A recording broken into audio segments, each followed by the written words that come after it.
Well, I want to thank everyone for being here today. This is our last event that the Civic Engagement Institute is sponsoring for this semester.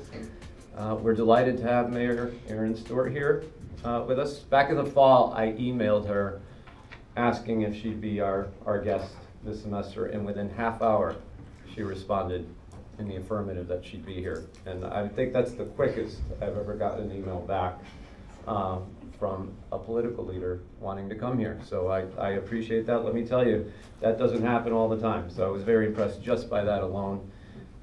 She's very kind to be here today. The Civic Engagement Institute puts on these events so that students can be inspired to go into their communities and do good work.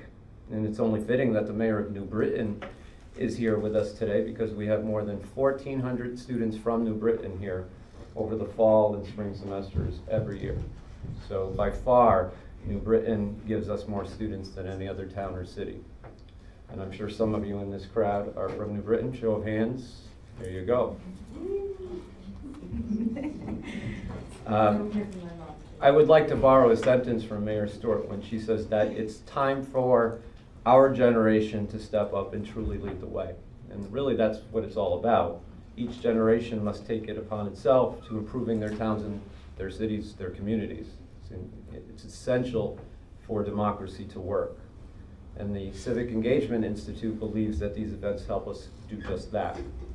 Young people getting involved is the key to community success. I know it sounds like a cliche, but it's true as anything that you can imagine in a democracy. Democracy depends on the work of everybody, all of us, okay? And it starts at the local level. So with that, here to explain a bit more about it is Mayor of New Britain, Erin Stewart. I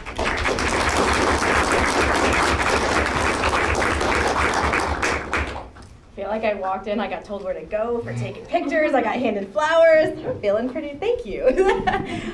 Well, seeing how so many students go here from New Britain, it was a no-brainer to come to Tunxis. I mean, I know how many of our kids, come out of New Britain High School and come right to Tunxis for the first 2 years and then get their associates, decide whether or not, they want to continue on with education or go off into the working world.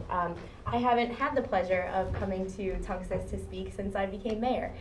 So this is an honor to be here. So thank you so much for thinking of me and inviting me as well. I'm not going to use the podium very much. But there's 3 questions or 3 suggested topics that we wanted to discuss today.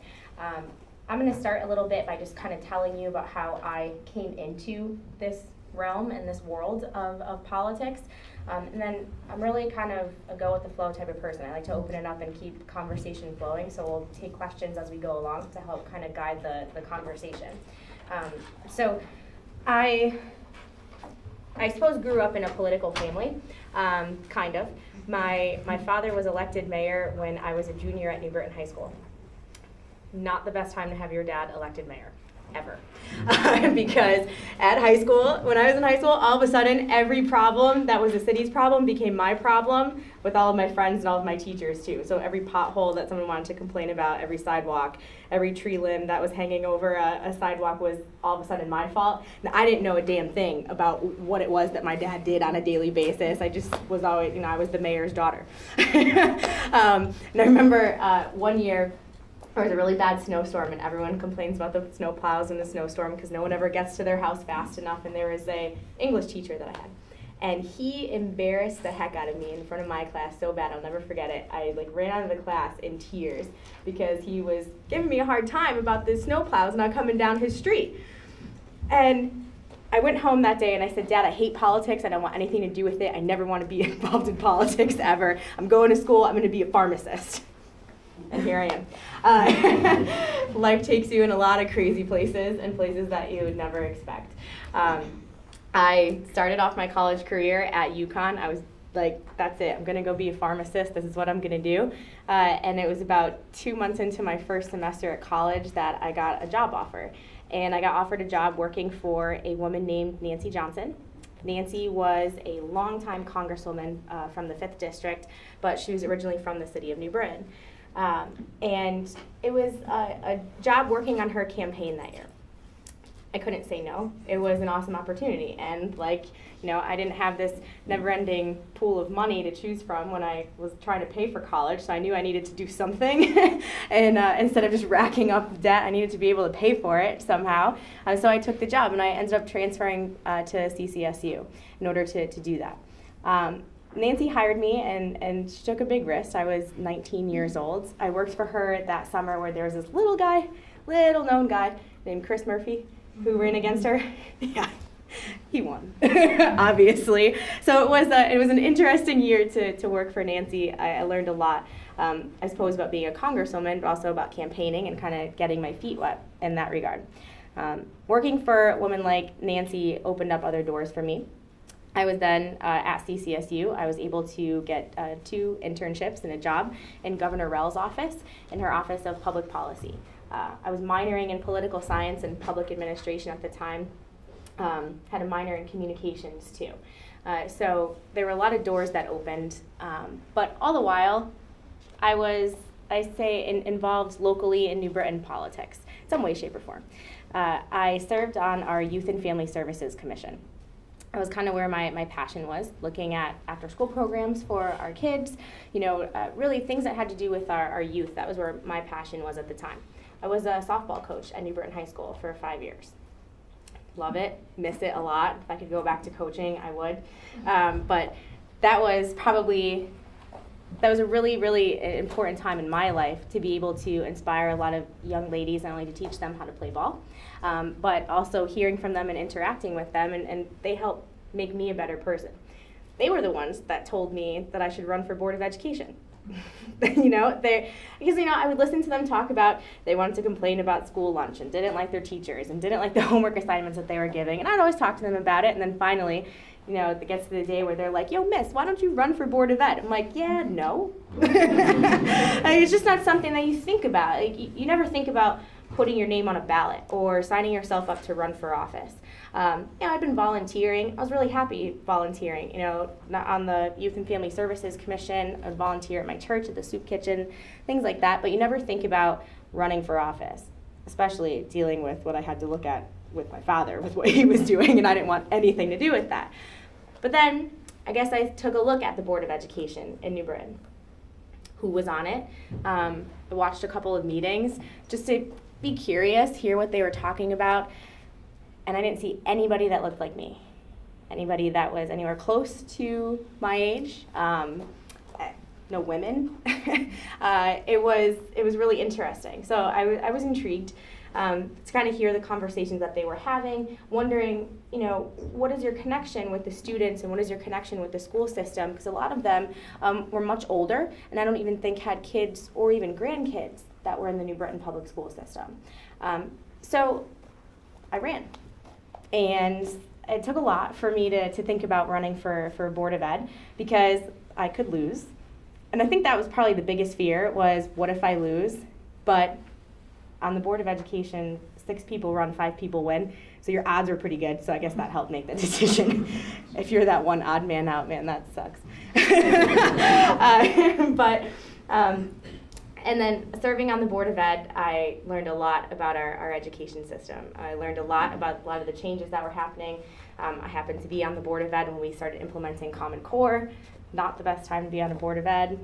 But I started seeing that I wanted to do more, and a passion to want to do more, and a passion to want to serve my community in different capacity, and realizing that maybe education wasn't the only component of the things in our city that were failing. And there was a lot more that went into that outside of the school system.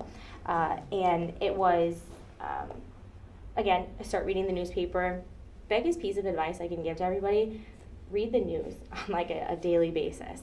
Stay in tune to what's going on in your local community. I still get a paper newspaper. Swear to God, this is a true thing. I do. And I read it every morning. But as I'm reading the paper every day, I'm seeing all the articles and things that are written about what's going on with bad policies that are being implemented in the city. I start to think like, okay, what can I do? What is my role here as a Board of Education member? What is my role in helping to fix the problem that's happening now? My dad had been retired from politics at that point, and I had kind of started questioning him back and forth, like what drove you to want to run for mayor in the first place? And he said, well, there were some things that were happening that I was really upset with, and I felt like people of the city were not being listened to. And so I started going to city council meetings. Not a thing that you would magically think of. No one's going to be excited about going to a city council meeting except for Faith. But it's just not something that you would think to do. And so I started going and just kind of listening. There was a piece of legislation that was on the table that would put a tax on every rental unit in town. So if you were a renter, you were going to have to pay an additional $200 a year in taxes to the city, and they called it the landlord fee. So the owner of the house would have to pay this fee based off of how many rental units they had. So all the landlords, they caught wind of it, and they went to all their tenants. I was a tenant at the time. I was one of them. That my landlord came to me and said, hey, by the way, City of New Britain's passing a new law. Your rent's going to go up $200 a year. What? I'm a waitress at J. Timothy's. I can't afford that. And that's what I did at the time. I can't afford that. And so I went to the city council meeting the night where they were getting ready to pass this piece of legislation. There were hundreds, if not thousands, of people at City Hall. I've never seen anything like this before. People in the middle of the street, picketing with signs, and it was the landlords and the tenants together that were both pissed. Usually you only have one or the other. So it was quite a feat to have both of them together. They're rallying against it. The city council passed that resolution that night, even though there were hundreds, thousands of people that were protesting against it. And I remember standing outside and thinking to myself, how did you get to a point where our leadership in the city has become so disconnected with the residents that it's okay to do this? How do you let that happen? And what type of leader is it that's in charge that lets something like that happen? Because there is no way you should ever have a scene like that in front of your town hall. That means your leaders aren't listening. That means your leaders need to change. And that was when I said, I'm going to run for mayor. And everyone's like, are you crazy? And maybe. But I truly think felt at the time that I can make a difference and having a passion for wanting to do the right thing by my community. My community that I was born, raised, and educated in through and through. I didn't go very far. I started New Britain Public Schools and graduated from CCSU. So New Britain educated through and through. And I turned out just fine. So I guess that's how I got involved. In a nutshell, but it was a lot of different opportunities that I was afforded. I was really lucky to have those. So which ended up pushing me into, I guess, the political world rather than being a pharmacist. Who knows? Maybe I'll still be one someday. Probably not. But so I've been mayor. I ran for mayor when I was 25, and as you can imagine, running for a position like that at 25 years old, it's not an easy thing when you're knocking on somebody's door and you answer the door and they're like, are you here to babysit? And I'm like, no, actually, I'm running for mayor. And they're like, yeah, okay, kid. I'm like, no, really, like, here's my palm card, here's my information. Like, I really want you to consider voting for me. It's not easy because you definitely have to work twice, if not 3 times as hard to prove yourself and to show that you are mature enough to do the job, that you are knowledgeable enough to do the job, and that your passion is there. I did not raise a lot of money that first campaign. I didn't have the resources. It was my friends that were helping me out. The mayor who I was running against at the time, he had raised over $130,000. I think I might have topped out at 20. But what we had passion, we had grit, we had enthusiasm, we had energy. I didn't care if I had to make Xerox copies of a picture of my face with a slogan on it and a couple things that I would do and throw them in people's doors. That's what we had to do. And the black and white copies still got the message across because we used social media. And using Facebook and using Twitter and Instagram to get our message out there is something that there's a big generational gap. We know that. There's a huge generational gap here in who utilizes social media for what purpose and how we do that. We used it as an effective tool and a cheaper tool to get our message out to the voters. When you can pay $20 for a Facebook ad, as opposed to paying $200 for an ad in the print newspaper, we had to go with the Facebook ad, naturally. But it was an incredible campaign, an incredible experience to be out there listening to what the people of the city had to say. And we heard a lot, and I heard a lot of criticisms, a lot of, she's the girl, she can't do it. I hear a lot of that today with my next endeavor that I'm embarking on. But we proved him wrong once, and we'll prove him wrong again. Questions? Anything? Anyone want to know anything as I'm going along? Oh, sorry, just shoot it at me. I said this would be interactive, but yeah. So what made you decide to run for governor? That same passion and that same fire that I felt when I ran for mayor. And looking at the other people that are running and seeing nobody that looks like me, nobody that thinks like me, no one that I feel represents majority of what the state of Connecticut represents. And so as that fire starts to grow, I know that I have to do something about it. Yeah. What are you doing in preparation for the election? All right. A lot. So there's You stated how you got to know your information for New Britain, how you got introduced to those types of issues. Are Sure. you taking that same methodology and using it as you Absolutely. run for governor? I worked at the state for 4.5 years. That was what I did in the in-between before I ran for mayor. I worked for the Senate Republican office. I left because they didn't pay me enough. So everyone's like, why'd you leave a state job? I'm like, because I was making $30,000 a year, and I still had to work 2 other jobs. So I'm very familiar with the systems in our state from working there, but it's been a long road with just following what's been going on. I mean, I started in Governor Rell's office in 2007, so just kind of watching the transformation of the state over a decade. I'm not really that old. People say, how do you know so much about what's going on in state government? I'm like, well, I've kind of been involved in it in one way, shape, or form for the last 11, 12 years. And they're like, what? You're 31. Surprise. Yeah, I'm not as dumb and stupid as you thought I was. But I hate the fact that I have to deal with that, by the way. It's very, very frustrating. But there's always an education factor. Listen, I will be a student forever, and I'm okay with that. And I think that means a lot. When you always have an eagerness to want to learn and want to know more, I think it makes you a better person. And there's always people that you can surround yourself with and go to that will always teach you something more that you didn't know. You just have to be okay with soaking up the information and admitting and realizing that you don't know everything. And there's always going to be people that make you a better person. So I surround myself with a lot of those people, and I'm always learning. It's been a lot of preparation, but I'm certainly ready for it. Okay. Okay, I got a couple. No problem.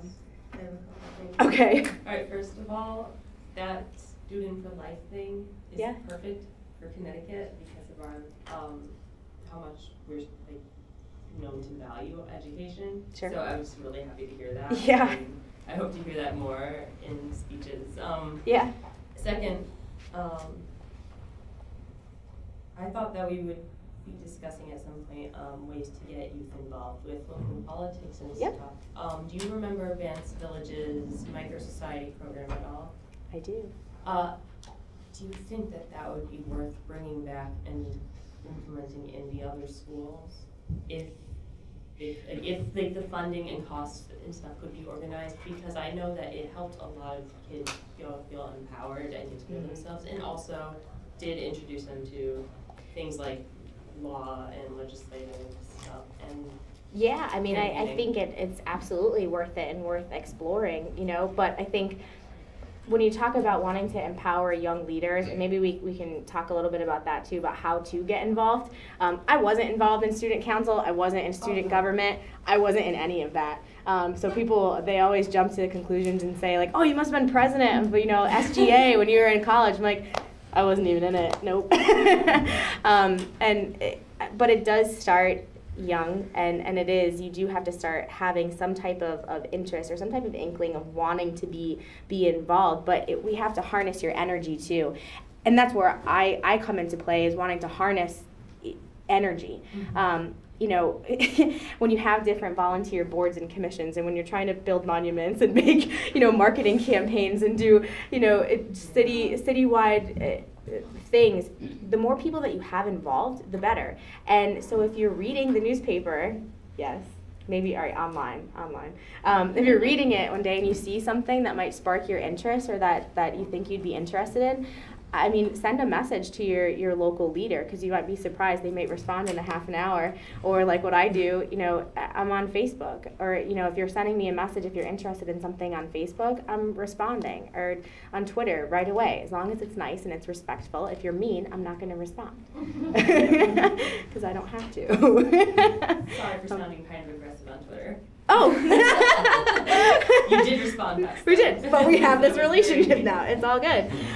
But, you know, I think that's important too, is if you have something that interests you, to kind of reach out and take the step to contact someone, you know, that may be able to help get you involved. Yes? Should you win the bid for governor, I feel the way that you're listening to your constituents in New Britain is working pretty effectively. Do you think you can escalate that to an entire state? Sure. I think absolutely. It depends on where you take your message and how first off, you have to want to listen, right? So you have to have somebody in office who wants to hear that. And listen, we have open office hours and town hall meetings, and, you know, what I started to do was the Facebook Live things, where I get so many people that interact with me on those. I actually started off doing those before New Britain City Council meetings, because I realized that, yeah, like, you're not coming to a council meeting, I get it. Maybe you're working, maybe you have, you know, kids at home, things are going on, you can't make it to City Hall for 7 o'clock on a Wednesday night. I started doing, we called it 40 Live, because I'm the 40th mayor of the city, where I would go on and I would read through the agenda. And I did it on a whim one day. I didn't think that anybody, I'm like, well, maybe people will pay attention. I don't know, maybe some people care. I get a lot of questions here and there on Facebook. And all of a sudden, maybe it's like my second or third time doing 40 Live, and I've got like 350, 400 people watching. And I'm watching the number go, and I'm like, wow, okay. And then I kept doing it, kept at it. I mean, there's ways that I don't have to physically be in other areas of the state to hear what people have to say. We can take it to Facebook and other social media ways as well. But again, you've got to be willing to listen and hear what people's ideas are. And I'm all about building teams. And it's not just one person, you know, that's going to fix the problems in our state. It's a group of people together. It's a group of a lot of people that need to come together and bring our ideas forward, share them, and then have somebody that implements the best, most practical ones. And so I'm all about building teams when it comes to that regard. So yes, I think I can certainly do that on a larger scale. Yes. What are your biggest passions and policies? What policies are you most passionate about for fixing that? Okay, so let's talk about what I've done as mayor first, because those are policies these are things that I've done that I've accomplished, and which I think can really drive the way that someone looks at wanting to get involved in their community. New Britain had, let's say 3 big issues. Obviously, our budget was the first problem that we had when I took office, so fiscal policies. Our economic development was a problem because we weren't seeing any of it, and homelessness. And so those were 3 things that I knew that I needed to address right away as soon as I became mayor. Yes, those do translate statewide as well, and I think very easily translate. But so let's talk about some of the things that I did as mayor to help fix those problems. Start with the fiscal policies and money. Municipal budgeting, not an easy thing to do. It is not like running a business. I don't care what anybody says. When it comes to city and state budgets, it doesn't translate because your books don't have to balance, which is bizarre. But when they don't, you have to learn how to fix all the numbers and fix all of the areas where money's been hidden or where money's been missing, and you've got to dig in and you've got to find that. And year after year after year, depending on the administration that you have, they can do, unfortunately, whatever they want with that document. I spent probably about 3 months going through New Britain's budget line item by line item, all 300 and some odd pages of it, meeting with department by department to really dig deep into how to fix it. We implemented what's called a zero-based budget policy. So instead of just going off of what you received the year before, you start at zero. And each department head had to sit in front of me and build their budget in front of me, starting at $0, starting with their own salary. And we went from there. We ended up solving a lot of the financial problems that we had simply by eliminating and cutting a lot of waste that we found. And that comes with holding people accountable for the money that they spend, because at the end of the day, you know, we're spending our money. It's not like, you know, we're spending taxpayer dollars. It's not this never-ending flow of cash that we have that just magically comes from the sky. We have to make sure that we're being responsible with it too. So I came in, we had a $30 million deficit, and it took me about, I'll say 4 years to get that pretty stable, and today it's about an $18 million surplus. So the policies worked, and we're doing well. I wish we could lower our taxes, but that's a statewide issue. The second thing, we talk about economic development, and a lot of our cities and towns face these problems and struggles with getting new businesses to come in, and how do you compete when you have surrounding towns that maybe, I'll say, stealing all the business from you. So we worked together. We came together and put an economic development advisory board together to help find and implement policies to encourage and entice businesses to move to New Britain. We created this thing called an economic development toolkit.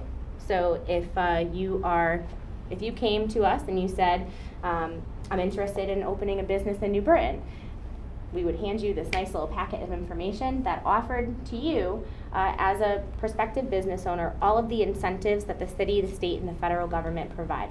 Whether it's a low interest loan program, sometimes it's a tax deferral. And some people think about these things in negative ways, but I look at them as a positive because they're tools to entice a business to move to a community. They're bringing jobs, and they're boosting your economy. So economic development policies are definitely a huge factor. We just saw growth in our grand list. The grand list is kind of like all your real estate property taxes, everything combined together. That's how much money you get to spend in your revenues and your budget on an annual basis. This year, our grand list grew by 6%. It's a lot. In a city like New Britain, where we are 98% developed, we don't have a lot of land to throw around in New Britain. Okay, every corner you turn, like, you're not seeing a big open field ready for a factory to move in. No, so you have to get really creative when it comes to trying to find new businesses and economic development to happen. But so I'm really proud of that as well. The last thing, homelessness. It is a really tough. It is a sad subject. It really is, because your heart breaks when you see somebody on the side of the road, when you see somebody that you know is hungry. You know, we had a really big problem in downtown New Britain in our Central Park. And we had a lot of homeless people that were hanging out in the park. You know, they were always intoxicated. They were always, you know, I mean, I hate to say it, but scaring people when they would walk downtown. And you have to get to the root of the problem in order to figure out how to fix it. So New Britain had a committee called the Mayor's 10-Year Plan to End Homelessness. It hadn't met in 2 years. So the committee existed, but it hadn't met and it wasn't doing anything. So I brought those groups, that committee, back together. It was comprised of all of our social service providers in town.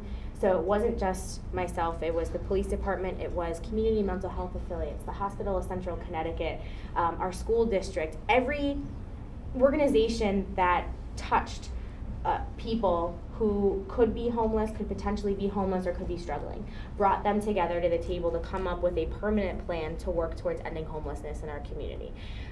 And you know, today we're in a much better place than we were 5 years ago. You know, you're not seeing the people in Central Park anymore sleeping on park benches. We have housing for them. We have shelters for them. We've eliminated family homelessness in town. We've eliminated veterans homelessness in town. And that's through finding partnerships with different organizations. Veterans Inc. is a really great organization that we partnered with. They actually purchased and renovated a building on Arch Street in New Britain. It's all filled with homeless veterans. And I mean, the easiest way to solve homelessness is to find someone a home. So housing is where our efforts needed to be. We're currently building another facility on North Street, which will have about 15 additional units of housing that will come through the Friendship Service Center. So it's an important thing to focus on. I'm proud of my work there too. Sorry, that was a really long-winded answer. Yes. I'm a teacher here at Tunxis Community College. Sure. I'm a little scared that my pension's not going to be there when I retire. I would be too. Wonder how you see a solution for that. Number two, you may have noticed that the community college system, Connecticut public higher education, is facing an existential threat right now. Yep. And I tend to see that not as a problem of our own doing, but actually of a lack of commitment by the legislators in Hartford to properly fund public education in the state of Connecticut. So what do you believe is the solution to the deficit of funding that is going to public higher education, particularly places like Tunxis? Sure. I think there was just a ruling that came out, was it yesterday or the day before too, that said the consolidation of all the community colleges is not happening, which inevitably is instilling also some fear in some people, because thinking that some of the colleges that are not performing well will inevitably close. I didn't agree when they got rid of the Department of Higher Education. I didn't think that that was a good move. And I get like you're trying to, decentralize everything. But I think at the end of the day, you have to think about creating a system where it's not that our students aren't getting educated, it's that our students can afford to go there. And when we want to talk about students first and putting students first, are we really putting students first when we're really just padding the salaries of those in the bureaucracy that are making inordinate amounts of money? Listen, I'll never make that much money in my life, and I'm okay with that. I'm fine. But I think the focus is in the wrong areas. Inevitably, I think changes are going to have to be made in order to afford the system that we have. But I don't think that ramming it down the throats of our faculty and our students is necessarily the right way to go. You've got to come up with a plan, and you've got to come up with one that works, not one that gets shut down at a higher level that maybe we didn't know about existed. And yeah, that takes time. It does take time. I don't blame you for being worried about your pension, because we're not funding the pension systems. And that's a problem. And that's exactly why the legislature shouldn't be in charge of that. There's no reason why political entities should be charged with maintaining someone's life, right? Livelihood, future, retirement, when they have no idea what they're doing. I hate to say that, but it's the truth. And when you allow people who are political entities to be in charge of making decisions like that, inevitably, you're not going to get what's good for the individual. It's going to be what's good for the politician, or what's good for the special interest group that may be influencing them. One of the things I talked about was removing all of our pension and retirement funds from the governor's office, from the legislature, putting it into a quasi-public entity and letting it be managed by professionals and keeping the politicians out of it. I don't want to touch it. I don't want nothing to do with it. And you shouldn't want me to want anything to do with it. And how we fund that, we can find ways to fund that with whether we move the lottery over and take the lottery out of the general fund and use it to fund our pension system. We could do that.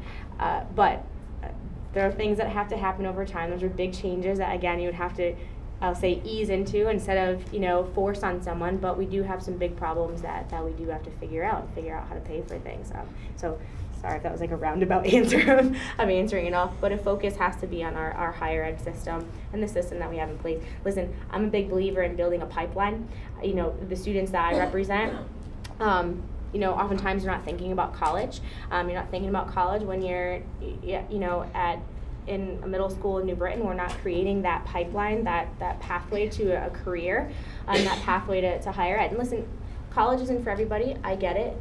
Some people want to go on to trade. Some people want to go right on and work. But what we're not doing is creating systems in our state, school district by school district, town by town, to create a sure pathway to success through our higher ed system, and I think that needs to be a big focus too. I get a little passionate about that, sorry. Someone who hasn't asked one yet. Yes. Yeah, I too teach at Tunxis. My question to you though, since the topic is youth and political involvement. Okay, you're 31, you're more than half as young as I am, okay? Students in front of you, what 2 or 3 things should they most care about to get them involved in public policy? I think that it depends on you as an individual and where your passions are, and I guess what you see in your day-to-day. I mean, one, you've got to care about your public school systems or your education systems in your community, and making sure that those are robust and really feeding the next generation of leaders, right? So I would say education needs to be focused. I'll say the second thing that I would be paying attention to, and this may sound very like Pollyanna, I absolutely understand that, but pay attention to like the vibe and the feel in your community. Are people talking positively about your city and where you live, or are they always putting it down?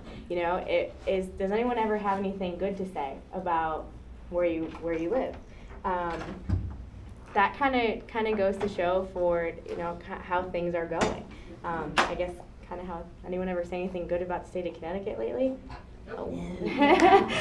I mean, we have great things to highlight, but the way that we view ourselves is, again, and that's what we're going to believe that we are if we're viewing it in a certain way. So if your pride in your community is lacking, then maybe that's where you should be paying attention and saying, well, how can I make a difference, and how can I get people talking more positively about the good things that we have to offer.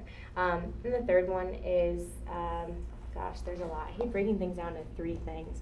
I guess I'll put, you know, for my sake, I would say your economy and your access to, you know, businesses and jobs, because that's going to determine whether or not you're going to stay in a community or not. Quality of life is a big piece too. Are your parks upkept? Do you have a park that you can go and enjoy? Is there something that you can do on the weekends in your town that is exciting and fulfilling? Is there anything that you think that you could do to maybe play a bigger role in keeping your community clean? You know, we have so many neighborhood groups in New Britain that do community cleanups. I mean, it's easy stuff. On a Saturday morning, you're volunteering an hour or 2 of your time and picking up trash and garbage, but beautifying your community and getting to know your neighbors too. Does everybody know their neighbors? Get to know your neighbors. You know, honestly, like, you know, if you see somebody outside, go say hello. Like, you're gonna make a bigger impact in your community by just talking to the people that live next door to you, and getting involved in different things from there. I think sometimes we live in our silos and we don't want to interact or engage with anybody that we may not know, but sometimes it's as easy as going next door and just saying hello and introducing yourself. It makes a big difference, especially for your neighborhood too. You'd be surprised. I'm going off on a lot of tangents, I'm sorry. Yes. Me? Yeah. Yes, well, I'm just curious, how do you think Daniel Malloy performed as governor?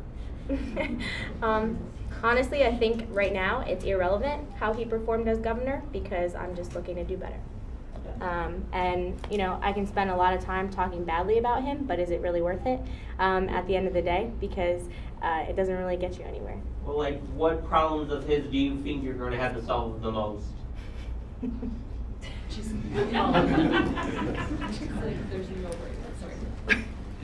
All of them.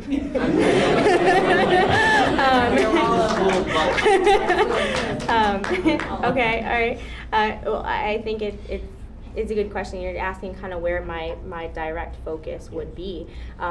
I put together a vision for the state, and there's 10 different points of that plan. And they're all posted on my website. I'll leave it up for everybody if you want to check it out afterwards. There's a lot of things in our state that need to be improved, and I could spend the next 2 hours talking about them. But really honing in on certain areas. You know, it's higher education. It's making sure that you stay here when you graduate too. That's a big problem that we have.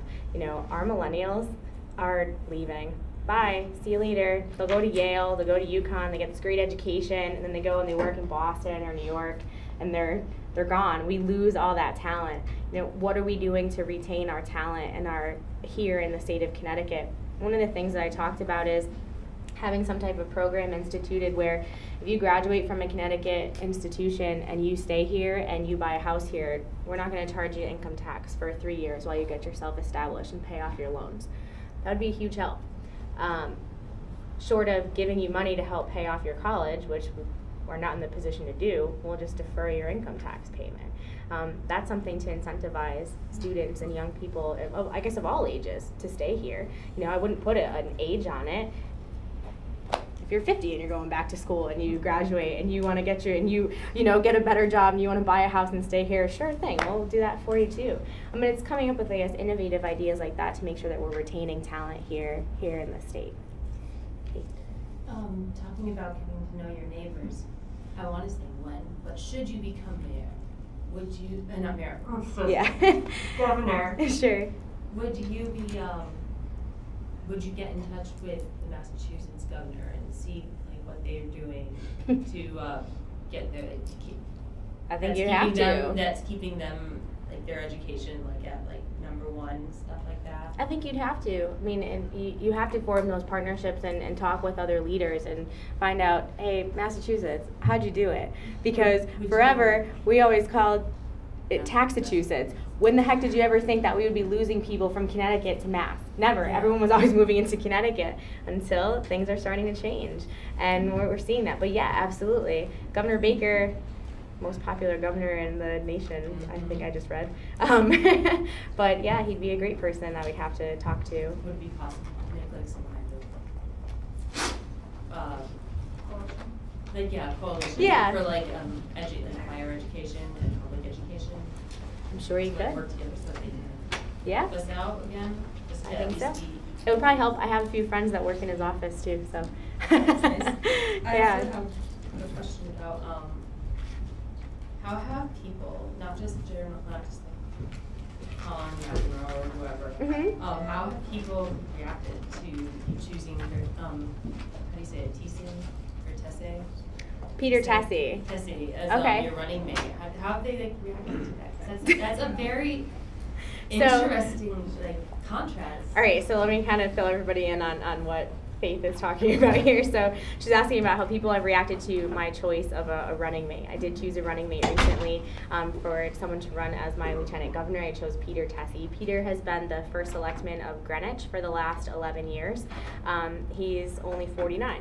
He was the youngest elected mayor, or youngest elected council member in Greenwich at only 18 years old. So the year he got elected to the town council in Greenwich was the year that I was born. But still, you know, I made the joke to him, and he said, he's like, you know, for the first time ever, I feel like the old man in the room. But Peter, the feedback has been really good. I mean, it's a good team. When you want to think about someone to represent the state, you want someone that balances all areas and all aspects of the state.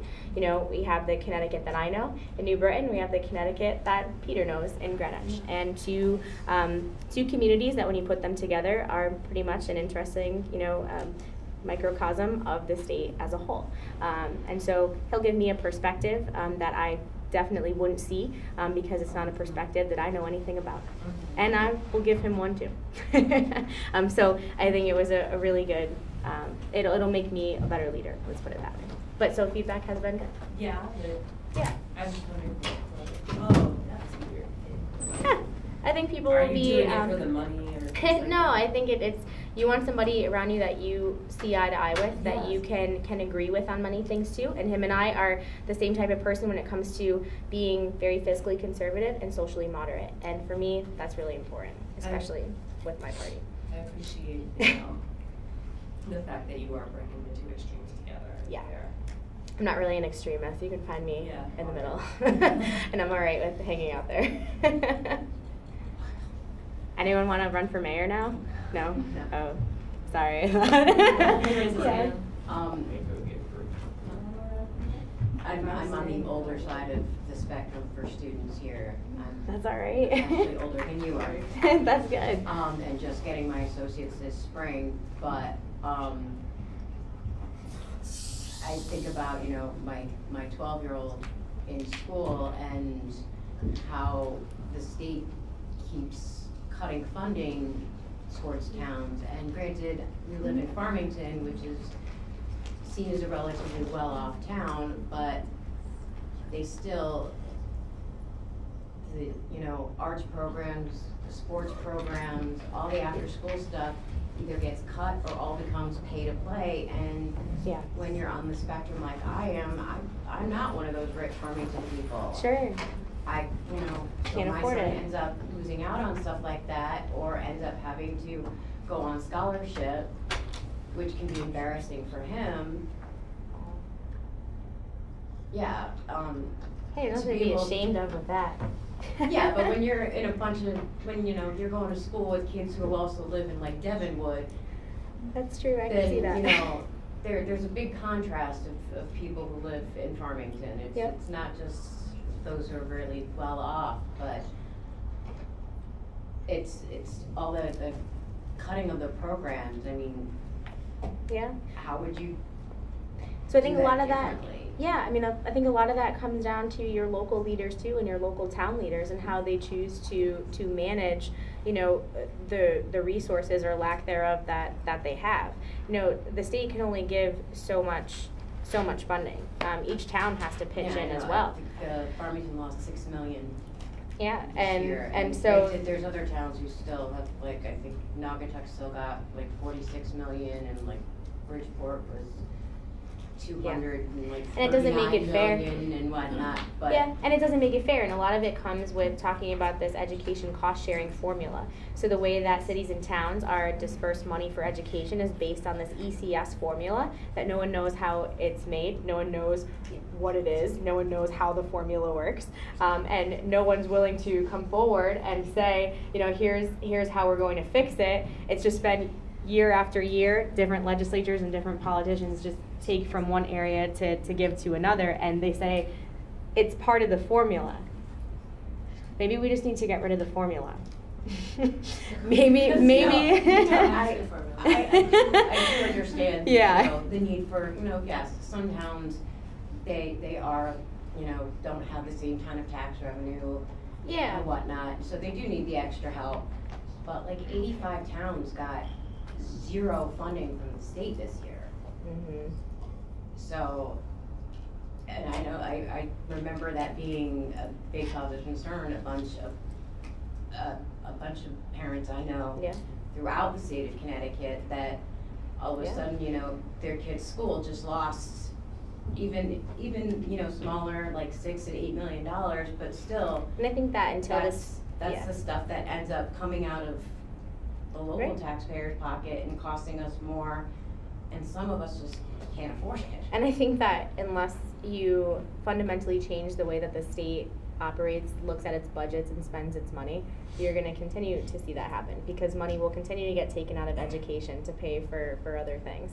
Money's going to continue to get taken out of education to go towards a pension fund, right? That's severely underfunded. And if you don't have change the people that you're sending to represent you there, you're going to keep seeing those $0, and you're not going to see anything come forward Well, because that's the problem too, though, because if you're not educating the youth properly, you're gonna end up with a whole generation of people who are gonna just end up being more of a drain on society and not be productive and Absolutely. contributing. I agree with you completely. I agree. Yes. So I live in New Bern all my life, and this is the first time I meet you, so, yeah. And I also, like, I went to, like, school and stuff, and obviously stuff has changed. But, like, I went to school with a lot of kids who, their parents were doing just as well, and if not better than my family, and they had state help, like SNAP and EBT and stuff. Mhm. And I feel like a lot of them, like, whether everybody knows it or not, but there's a lot of fund that's going towards that, and it's not really worried about my education or me as a taxpayer, and my family as a taxpayer that doesn't benefit from those. Like, a lot of the money is going towards that, but they're not worried about, like, oh, well, I have to pay for college. Do I have enough for college?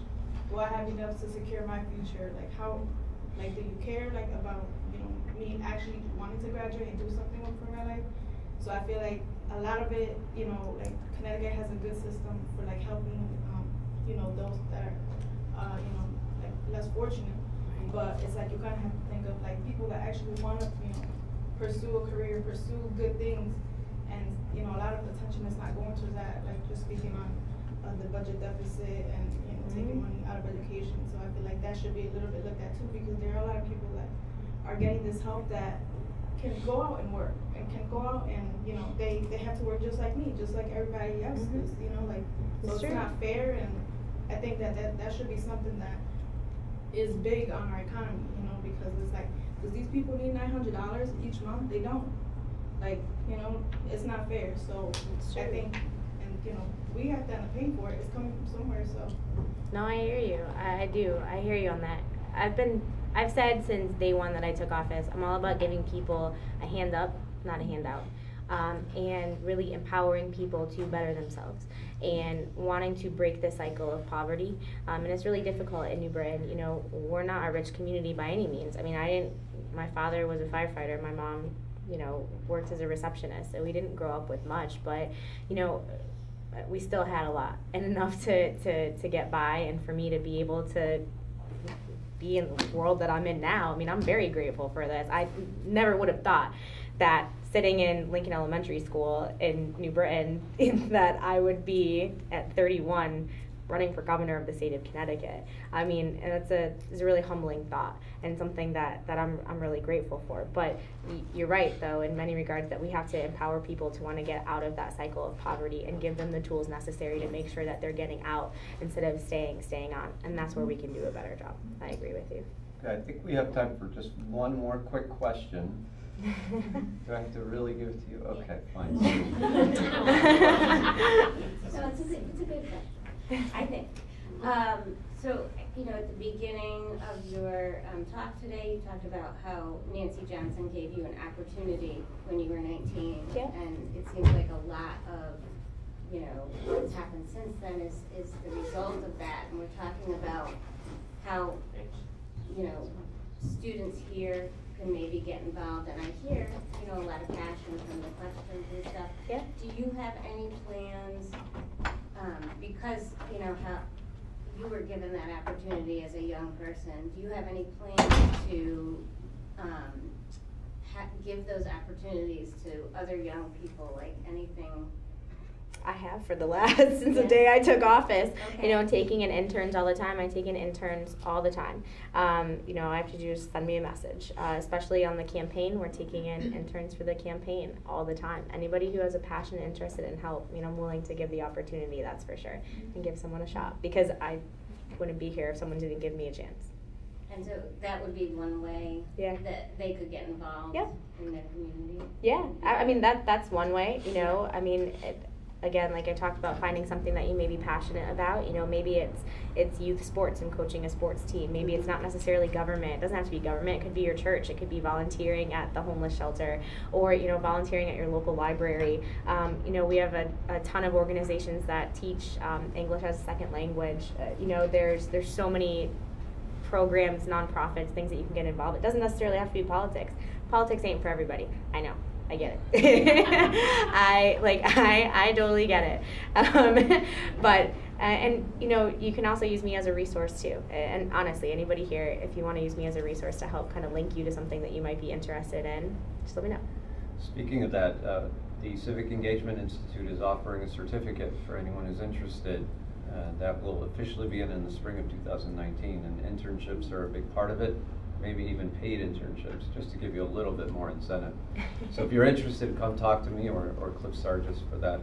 I want to thank the mayor for being here, and once again, listen, I've listened to a lot of politicians and political leaders speak, and this has to be one of the most down-to-earth people I've heard speak, and I like the way she presents herself. This was excellent. Thank you so much for being here. Yeah. I think she